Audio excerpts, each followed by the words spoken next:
Bismillahirrahmanirrahim. Assalamualaikum warahmatullahi wabarakatuh. Waalaikumsalam warahmatullahi wabarakatuh. Bagaimana kabarnya hari ini? Alhamdulillah sehat. Semoga kita semua selalu dalam perlindungan Allah, senantiasa walafiat dan selalu bersemangat dalam menuntut ilmu di bulan kita tercinta. Amin. Oke. Sebelum kita masuk ke pembahasan kita kali ini, maksudnya yang menyampaikan terima kasih banyak karena telah meluangkan waktunya untuk berkumpul di sini sebentar. Jadi hari ini kita akan mengkaji filsafat ilmu. Nah, sebelumnya sudah pernah dengar apa itu filsafat? Sudah. Dari suci, dari mana? Dari internet, ya. Kemudian yang lain, Rumah Isa? Dari buku. Buku apa?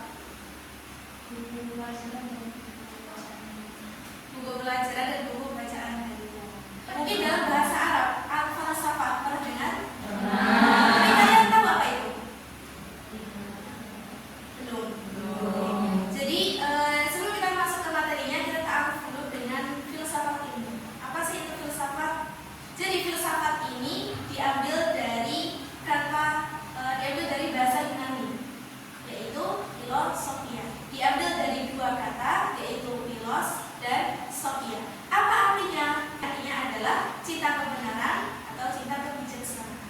Jadi orang yang berfilsafat itu adalah orang yang sangat penasaran dengan suatu kebenaran, sehingga ia berpikir dan bertanya secara mendalam sampai ke akar-akarnya. Jadi boleh sampai sini? Kita analogikan contohnya seperti kalau ada anak kecil melihat sebuah kursi. Apa yang diberikan anak kecil itu? Oh, ini kursi, fungsinya untuk duduk, selesai. Itu kalau anak kecil. Bagaimana dengan seorang filosof? Seseorang yang berfilsafat, maka ia akan berpikir lebih mendalam, ia akan bertanya lebih mendalam. Oh, ini kursi, fungsinya untuk duduk. Siapa sih yang pertama kali menciptakan kursi? Kemudian apa sih tujuan diciptakannya kursi itu? Kalau semisal kayunya diganti besi, apakah namanya juga tetap kursi? Sangat mendalam, bahkan bisa jadi mereka bertanya, bagaimana sih rasanya di kursi? Kalau sering diduduki, apa tidak capek ya? Itu sangat filosofi. Jadi intinya filsafat itu adalah seni berpikir dan bertanya secara mendalam sampai ke akar-akarnya, kemudian meluas dari berbagai sudut pandang dan kritis. Apa itu kritis? Kritis itu berarti tidak mudah percaya sampai betul-betul tahu buktinya. Bisa nggak sampai sini apa itu filsafat? Bisa. Oke. Nah sekarang kita sudah tahu apa itu filsafat. Sekarang kita akan mencoba masuk ke dunia berpikir, itu dunia filsafat. Di sini kita akan membahas sesuatu yang menarik. Nah, sebelum itu coba kita perhatikan barang-barang yang ada di kelas ini. Meja, kursi, jam dinding, lampu, kemudian laptop. Apakah itu semua nyata? Ya. Mengapa kita sangat yakin kalau benda-benda di sekeliling kita ini nyata? Karena dapat dijangkau panca indera. Karena dapat dijangkau panca indera. Karena kelihatan, betul? Nah, kemudian malaikat wakil dan atid yang sekarang ini ada di kanan dan kiri kita, apakah itu nyata? Nyata. Tapi apakah malaikatnya itu kelihatan? Tidak. Nah, inilah keunikan yang akan kita bahas hari ini. Mengapa kita sebagai seorang muslim kita bisa yakin dengan penuh bahwa hal-hal gaib seperti malaikat tadi itu nyata, padahal orang-orang barat di sana yang sangat mengagungkan sains modern, mereka tidak percaya dengan hal gaib ini. Bahkan mereka menganggapnya ini mitos atau dongeng belaka. Nah, dalam diskursus filsafat, fenomena orang-orang barat tadi itu dinamakan dengan istilah skeptisisme. Apa? Skeptisisme. Nah, apa itu skeptisisme? Jadi, skeptisisme itu adalah penyakit mental dan pikiran yang selalu ragu-ragu terhadap kebenaran suatu hal, sehingga orang-orang barat ini tidak percaya adanya suatu hal yang pasti di dunia ini. Dan inilah fenomena yang melanda akademik pada saat ini. Dan insya Allah selama 15 sampai 20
bisa dilihat, bisa diraba, bisa didengar, bisa dirasakan.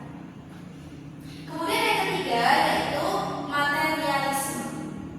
Materialisme ini adalah paham yang berpandangan bahwa tidak ada sesuatu di dunia ini kecuali yang bersifat materi dan fisik. Dan tiga paham inilah yang dipegang oleh orang-orang barat. Kita analogikan satu persatu supaya mudah dipahami. Yang pertama yaitu positivisme.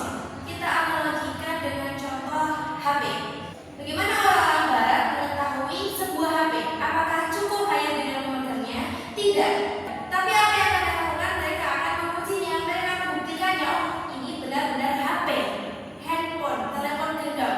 Mereka ukur itu HP. Oh, HP ini ringan, benda ini ringan. Karena benda ini ringan, makanya disebut dengan telepon genggam, mudah dibawa. Selain itu, mereka cek berapa kecepatan prosesornya, berapa GHz. Kemudian mereka cek berapa miliampere baterainya. Seperti itu. Jadi semuanya itu penuh dengan data-data, harus ada buktinya. Dan buktinya itu nyata. Apa berbahayanya dari pandangan positivisme ini? Maka apabila orang positivisme memandang pahala atau keberkahan, apakah mereka akan langsung percaya? Tidak. Apa yang akan dilakukan? Mungkin menimbangnya, atau mungkin melihat dengan mikroskop jikalau bisa. Tetapi apa? Kenyataannya tidak bisa. Makanya orang-orang barat tidak percaya dengan yang namanya pahala, dengan yang namanya keberkahan. Mengapa? Karena pahala tidak bisa ditimbang, karena keberkahan tidak bisa dibuktikan, tidak bisa dilihat dengan mikroskop. Makanya mereka tidak percaya apa itu pahala dan apa itu keberkahan. Kemudian empirisme. Bagaimana orang empirisme mengetahui apa itu HP? Tidak cukup hanya dengan memegangnya, tapi mungkin dengan merasakannya, dengan merabanya, dengan melihatnya. Oh, HP itu adalah barang yang bisa mengeluarkan cahaya, memiliki layar yang bisa mengeluarkan cahaya. Apakah layarnya buram? Apakah layarnya terang? Oh, layarnya terang. Kemudian HP ini yang bisa mengeluarkan suara. Mereka akan mengeceknya. Oh, ternyata betul bisa didengar. Suara dari HP itu bisa didengar. Kemudian apa berbahaya dari pandangan empirisme ini? Seorang empirisme apabila ditanya, apakah surga dan neraka itu ada?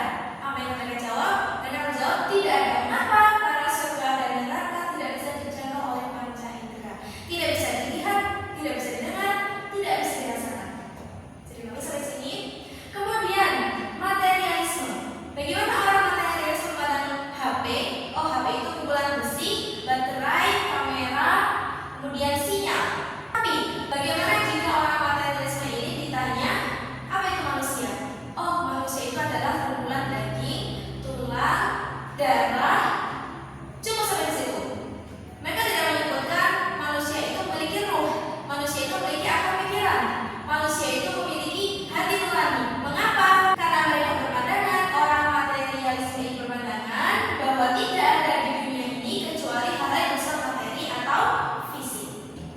Dan paham materialisme ini bisa menimbulkan paham ateisme, tidak percaya dengan adanya Tuhan. Mengapa? Karena Tuhan itu adalah gaib. Inilah tiga kacamata rabun yang dimiliki oleh orang-orang barat. Mereka mengalami apa yang disebut dengan reduksionisme. Apa? Reduksionisme. Apa itu reduksionisme? Reduksionisme itu adalah pemotongan makna realitas secara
Biasanya di bagian akhir dari ayat Al-Quran itu Allah menyebutkan afala tatafakkarun, apakah kamu tidak berpikir? Kemudian afala ta'qilun, apakah kamu tidak mengetahui?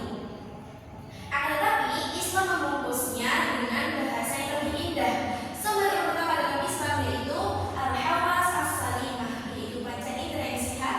Kemudian yang kedua al-aqlu as-salim, atau akal yang sehat. Tapi apakah cukup jika sumber ilmu itu hanya dengan akal yang sehat dan panca yang sehat? Tidak. Mengapa? Karena akal manusia tidak akan sampai jika diminta untuk memikirkan kehidupan manusia. Maka dari itu Islam memiliki sumber ilmu yang tertinggi yang memandu akal dan panca indera manusia, yaitu khabar shadiq. Apa itu khabar shadiq? Berita yang benar, atau disebut dengan wahyu, yang berupa Al-Quran dan Sunnah Rasulullah SAW. Dengan wahyu ini kita sebagai Muslim memiliki kepastian ilmiah mengenai hal-hal gaib, tentang alam gaib, metafisika, tata cara beribadah, dan sejarah para nabi terdahulu, bahkan bekal untuk menghadapi kehidupan pasca kematian, atau dalam dunia filsafat disebut dengan istilah eskatologi, ilmu yang membahas mengenai hari kiamat. Apa? Eskatologi. Nah, jadi dapat disebutkan bahwa bagaimana orang-orang barat memandang sumber ilmu itu sekuler atau dipisahkan dari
dalam Islam?